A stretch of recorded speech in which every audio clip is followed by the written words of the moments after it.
Good morning. This is Don V with Truth Be Told. It's Monday, July 12th, and we have several interesting stories we'd like to report on.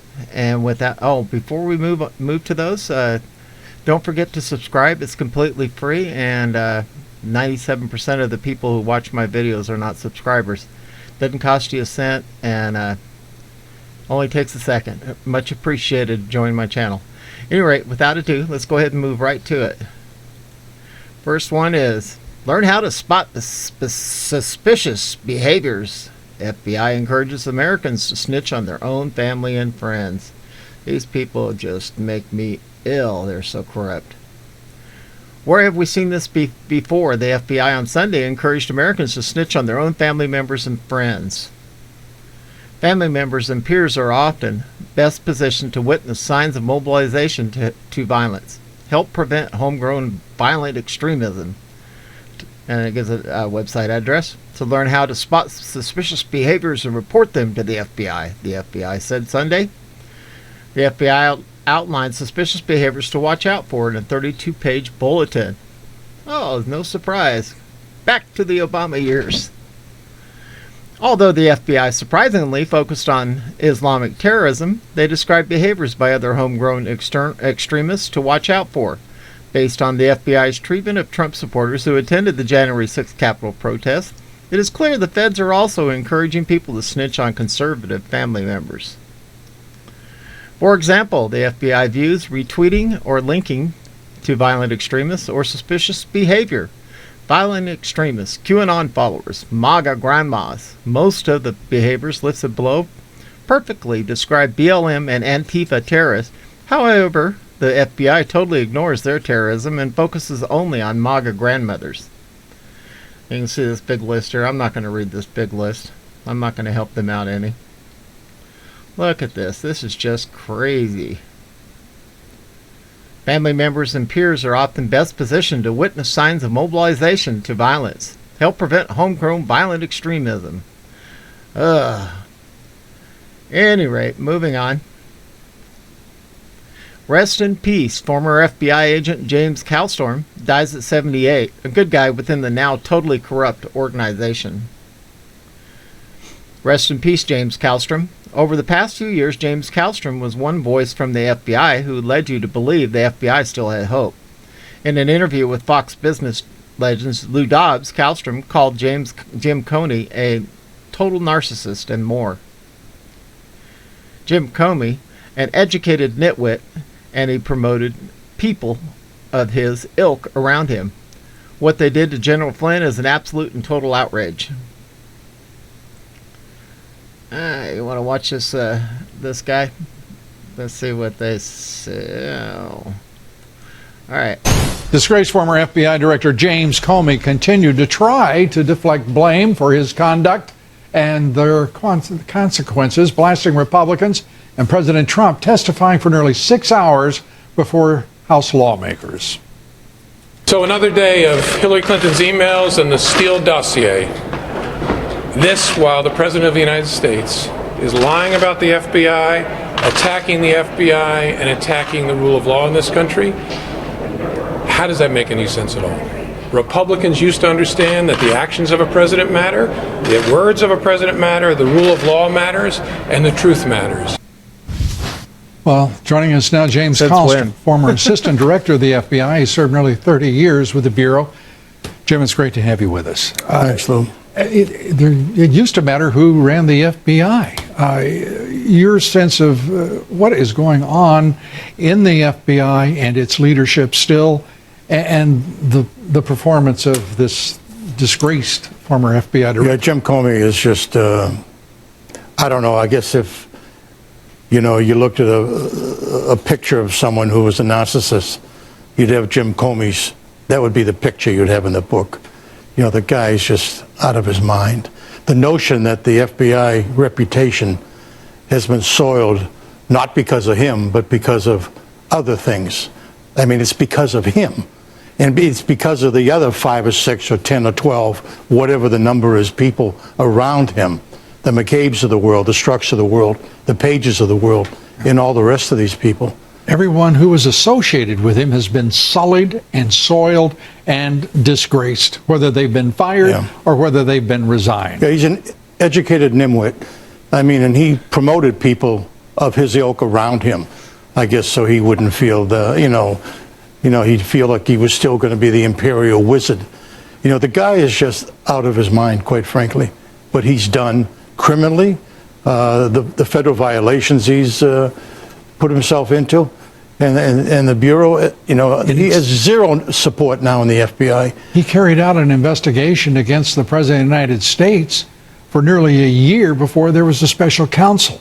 It's unclear to anyone right now how he got away with it, and why there was not some check, because as far as we know, no other FBI director in history has done that. He got away with it because he was a lieutenant in Obama's intel army. Yeah. He was a lieutenant in the army with others, Brennan et al., Clapper et al. This whole conspiracy. First off, to stop Trump. Right. And then if he, by some miracle, was elected, to make his administration worthless. I think back every time we talk about the intelligence apparatus of the Obama administration unleashed on this president. I can recall vividly when the president said that he was being wiretapped, and the national left-wing media mocked him, said, no, ridiculous, no evidence, blah, blah, blah. It turns out it was worse than wiretapped. It was persecution, it was surveillance, it was spies within his campaign organization. There was nothing that they didn't resort to try to destroy this man as a candidate and then as a president. And you look at these timelines, meetings at the White House with Obama and just a few other people. He goes to New York to brief the president on certain things. He stays behind, and he mischaracters, the actual Steele document. Then he lets CNN, of course, ahead of time, know that he was going to do that. Right. Then he signals, okay, it's okay, CNN, you got the hook. You can do your show. I mean, the whole thing is just... it's disgraceful. It's totally disgraceful. And what he did to General Michael Flynn is just disgusting. And tomorrow there will be a sentencing. And for what? Sentencing him for what? What they did to General Flynn is just an absolute, total outrage. The American people should be outraged. What they did with him, they bankrupted him.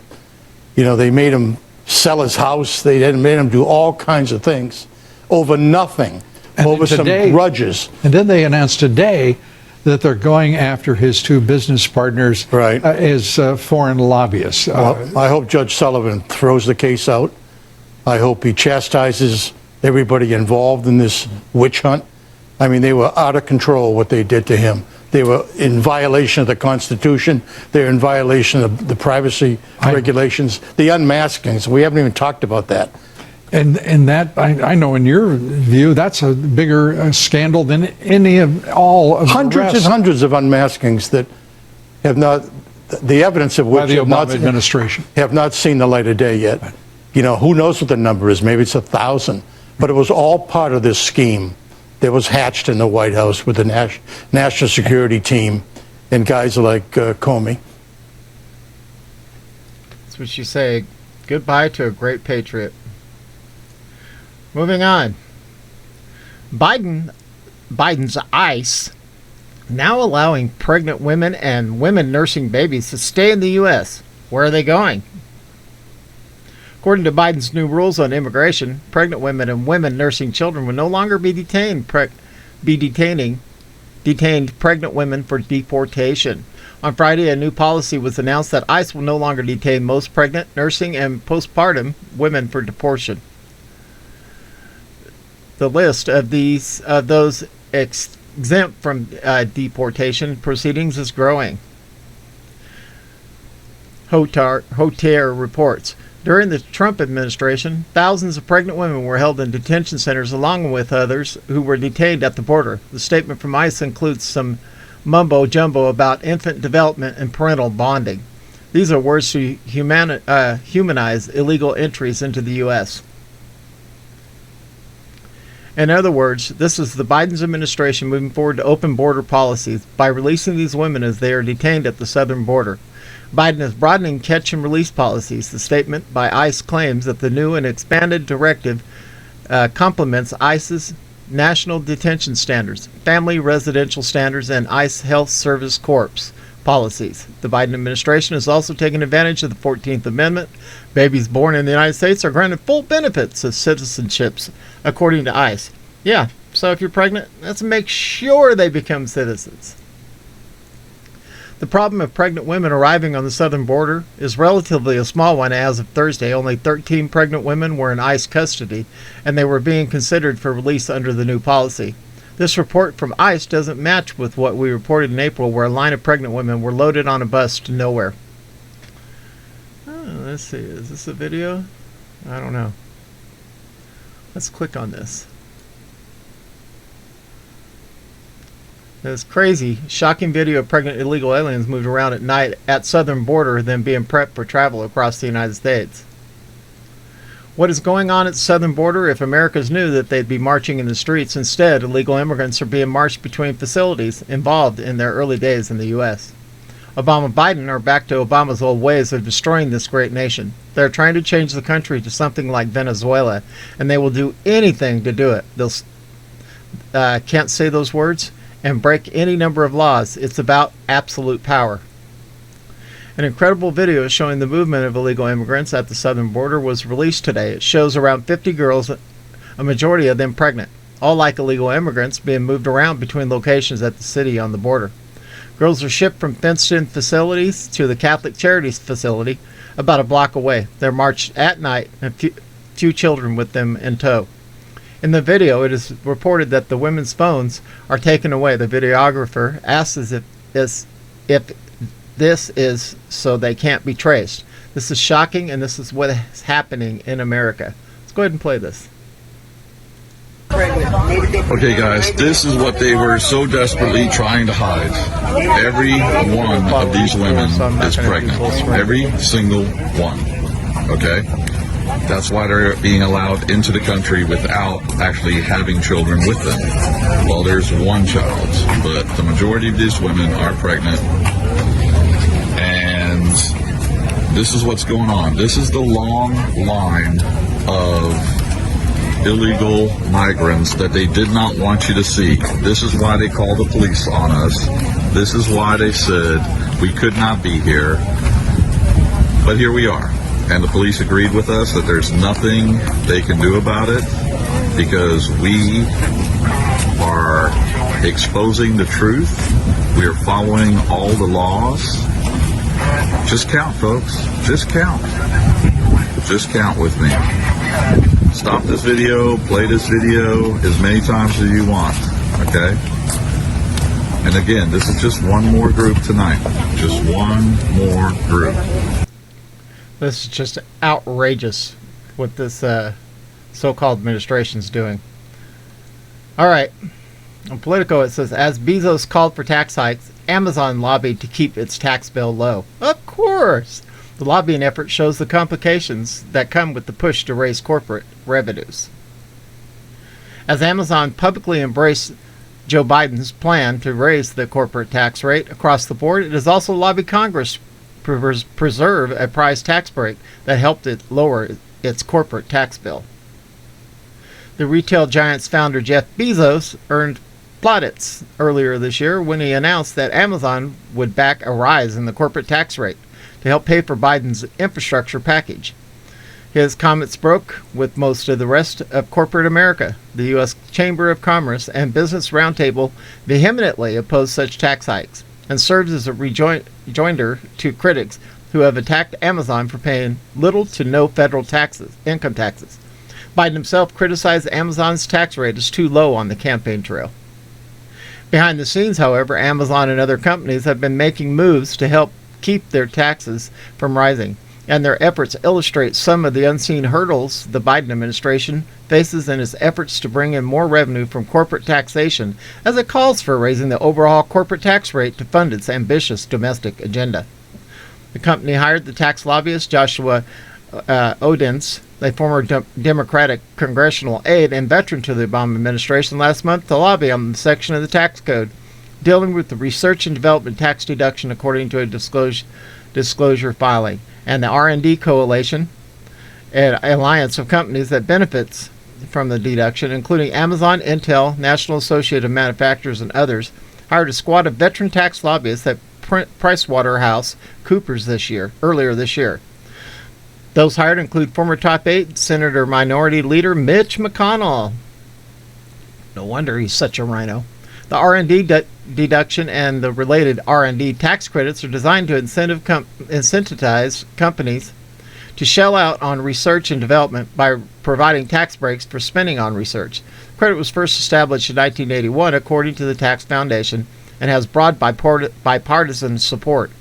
Its use by Amazon and others underscores how calls for corporations to pay more in taxes may be simpler in theory than practice, since many of the tax breaks that companies utilize are popular even if the company's low tax footprint is not.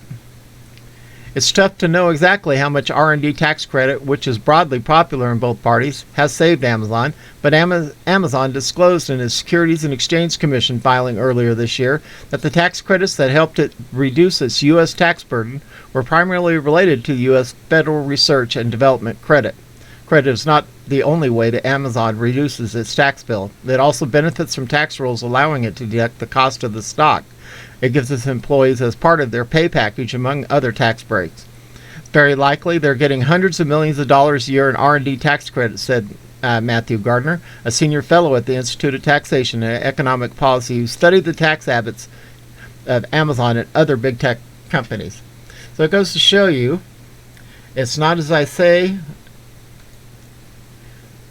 it's not as I do, but as I say. This guy just makes me sick, makes me just want to stop ordering anything from that company. At any rate, this is Don V, broadcasting out of Arizona under warm, sunny skies. Looks like we might get some rain, so it looks like it'll be a cooler day. At any rate, everybody have a wonderful day. Hope you enjoyed these news reports, and we are out of here.